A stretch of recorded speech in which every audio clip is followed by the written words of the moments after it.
the flames of war continue to rage on in Ukraine, as the Russian army and the Ukrainian army engage in fierce battles for strategic control of the region.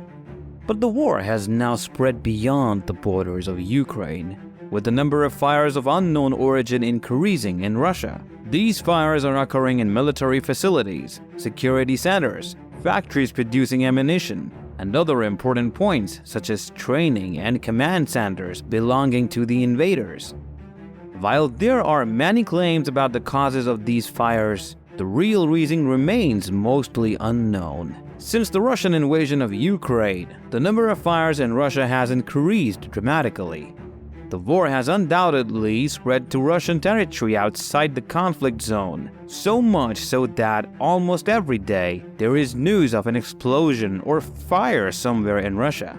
The number of fires has increased even more since Russian leader Vladimir Putin's decision last year to impose partial mobilization. The important factor, as proved by statistical data, suggests that Russian anti-occupation organizations and Ukrainian partisan groups are behind the fires. The fact that fires often occur at military and defense positions undoubtedly contributes to Russia's decline in the war. In the past day, a new explosion and fire occurred south of the city of Kazan near Moscow. Kazan is a city of more than 1 million inhabitants located about 747 miles east of Moscow. The fire in the city, one of the center points of Russia, occurred in an area belonging to the Russian army. So much so that the impact of this fire will be felt seriously because the fire broke out at a Russian tank training ground. The fire, which Russian news sources described as a noisy explosion, was denied by Russian officials,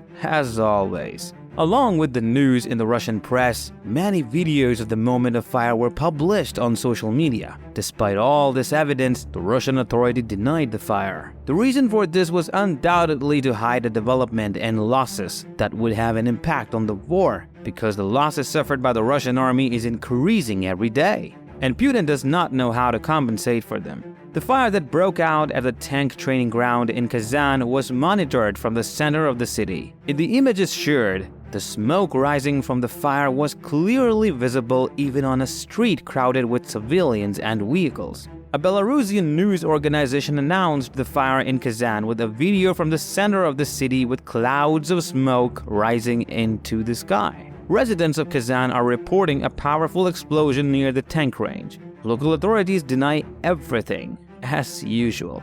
Many war analysts have commented on the fire in Kazan because the area where the fire broke out is a war zone. So much so that one of the comments made by war analysts was that Russia might experience a setback in the war after the fire at the tank training ground.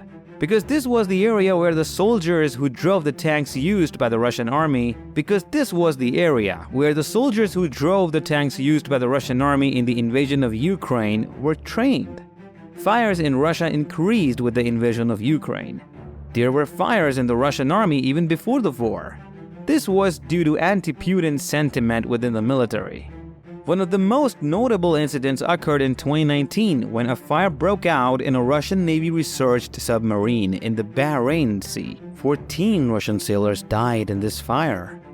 In July 2020, a major fire broke out at an ammunition depot in the Nissan-Belgorod region.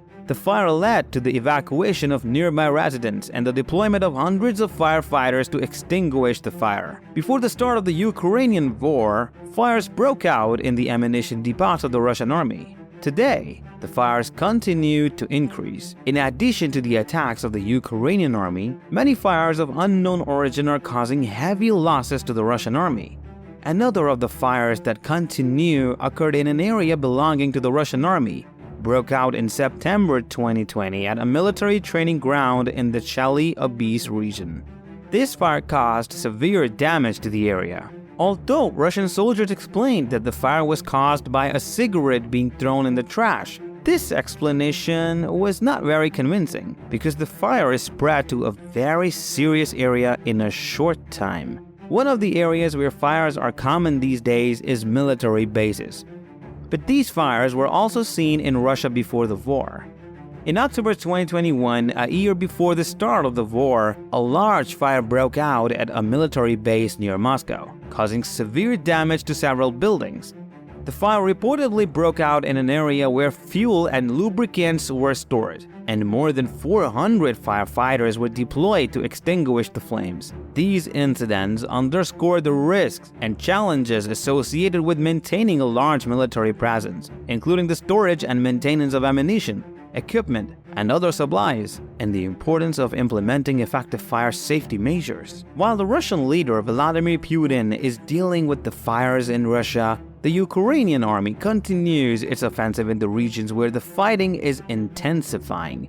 Important positions of the Russian invaders are being destroyed as a result of successful operations by the Ukrainian army. According to the Ukrainian General Staff, over the past time, the Ukrainian Air Force carried out 14 strikes on the areas where the Russian invaders are concentrated. 11 strikes were carried out on military equipment concentrations, and 3 strikes on anti-aircraft missile complexes. The Russian army is suffering heavy losses. In a new statement released the other day, the Ukrainian Defense Ministry said that 25 fighter jets of the Russian invaders were shot down. The statement also stated that the Ukrainian Air Force hit a radar section, 2 electronic warfare stations, an anti-aircraft missile complex, and an ammunition depot of the Russian invaders. The losses of the Russian army are increasing day by day, and the failures of the Russian army since the beginning of the war as follows: 182,017 military personnel, 3,657 tanks, 7,083 armored combat vehicles, 2,795 artillery systems, 538 reactive spread fire systems, 284 air defense systems, 308 aircraft, 293 helicopters, 5,658 automotive and tank equipment, 18 military ships and boats, 911 cruise missiles, 2,339 unmanned aerial vehicles, 326 special machines, and 4 operational tactical missile systems. Russian leader Vladimir Putin is unable to prevent losses against the Ukrainian army. The sanctions imposed by Western and European countries are causing Russia to have many problems. These problems have now reached a level that Russian people can feel. People are complaining about the post for inflation and are worried about their country because the war has spread to Russia. The Russian people will start today almost every day with news of a new fire or explosion on Russian soil. They cannot make sense of what they are experiencing, and supporting demonstrations and protests are increasing on the streets of Russia. People want the war to end as soon as possible, but Putin does not listen to his people and arrests the Russian people who participate in the protest. The repression in Russia could lead to chaos at any moment. The patience of the people is exhausted, and the soldiers in the army could revolt at any moment because of the hardships they are going through. Though it looks like a lousy end away, it is Russian leader Putin. In conclusion, the fires of unknown origin that continue to rage on in Russia are adding to the difficulties faced by the Russian army in the ongoing war with Ukraine. While the exact cause of these fires remains unknown, the fact that they are occurring at military and defense positions suggests that Russian anti-occupation organizations and Ukrainian partisan groups may be behind them. These fires, along with the successful attacks of the Ukrainian Air Force, are causing heavy losses to the Russian army and contributing to Putin's inability to prevent the military losses against the Ukrainian army. The war has now spread beyond the borders of Ukraine, with fires and explosions occurring almost every day in Russia. The situation has caused significant distress and concern among the Russian people, who are experiencing the consequences of the war, including inflation and repression. Demonstrations and protests are increasing on the streets of Russia, and the soldiers in the army could revolt at any moment due to the hardships they are facing. The current state of affairs in Russia is a far cry from what the country once was, and it appears that Putin's leadership is unable to rectify the situation. The fires, explosions, and military losses only add to the country's woes, and the situation may lead to chaos if left unchecked. In conclusion, the ongoing war between Russia and Ukraine has had far-reaching consequences, with the flames of conflict spreading beyond the borders of Ukraine and Russia itself. The fires of unknown origin and successful attacks by the Ukrainian Air Force have contributed to heavy losses for the Russian army, and the situation has caused significant distress and concern among the Russian people. While the cause of the fires remains unknown, it is clear that the situation in Russia is dire, and significant changes must be made to prevent further chaos and loss of life.